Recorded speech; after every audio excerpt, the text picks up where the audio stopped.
Population ఎక్కువ ఉంది. Population పెరగడం వల్ల నెంబర్ ఆఫ్ వెహికల్స్ యూసేజ్ కూడా పెరుగుతుంది. సో ట్రాఫిక్ జామ్స్ అవుతున్నాయి. దానివల్ల టైం వేస్ట్ అవుతుంది. చాలా మంది టైం అక్కడే వేస్ట్ అయిపోతుంది. రోడ్స్ మీదనే ఎక్కువ టైం అయిపోతుంది వాళ్ళకి. ట్రాఫిక్ జామ్స్ పెరగడం వల్ల యాక్సిడెంట్స్ ఎక్కువ అవుతున్నాయి.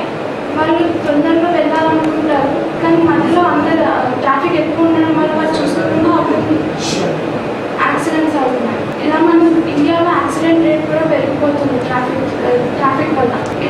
వెహికల్స్ని యూజ్ చేయడం వల్ల మనకి వెహికల్స్ నుంచి వచ్చే పొగ వల్ల కాలుష్యం పెరుగుతుంది, వాతావరణ కాలుష్యం అవుతుంది. ఎయిర్ పొల్యూషన్ వల్ల ఎన్నో స్కిన్ డిసీజెస్, హెల్త్ పాడవడం వల్ల చాలా మంది బయటికి వెళ్ళాలంటే కూడా కొంతమంది భయపడతారు. అన్నీ కవర్ చేసుకొని వెళ్తారు ఇప్పుడు ఈ కాలంలో అయితే. ఇంకా సౌండ్ పొల్యూషన్ కూడా పెరుగుతుంది. ఇప్పుడు ఇళ్ళన్నీ దూరంగా ఉంటేనే హ్యాపీగా ఫీల్ అవుతారు చాలా మంది. ఈ రోడ్స్కి దూరంగా ఉండాలని ఫీల్ అవుతారు. వీటి వల్ల హెల్త్ ప్రాబ్లమ్స్ చాలా వస్తాయి. దీనికి కొన్ని నేను ప్రికాషన్స్ చెప్పాలనుకుంటున్నాను. ఈ ట్రాఫిక్ ప్రాబ్లమ్స్ తగ్గించాలి అంటే ట్రాఫిక్ అనేది ఓన్లీ వెహికల్స్ వల్లే కాదు, నడిచే వాళ్ళ వల్ల కూడా వస్తుంది. వాళ్ళు ఎక్కడ పడితే అక్కడ నడవడం వల్ల కూడా యాక్సిడెంట్స్ అవుతాయి, ట్రాఫిక్ కూడా జామ్ అయిపోతుంది. సో వాళ్ళు ఎప్పుడు జీబ్రా క్రాసింగ్ని యూజ్ చేయాలి. సిగ్నల్ పడిన తర్వాతే నడవడం నేర్చుకోవాలి. వాళ్ళు ఎప్పుడు పాటించాలి.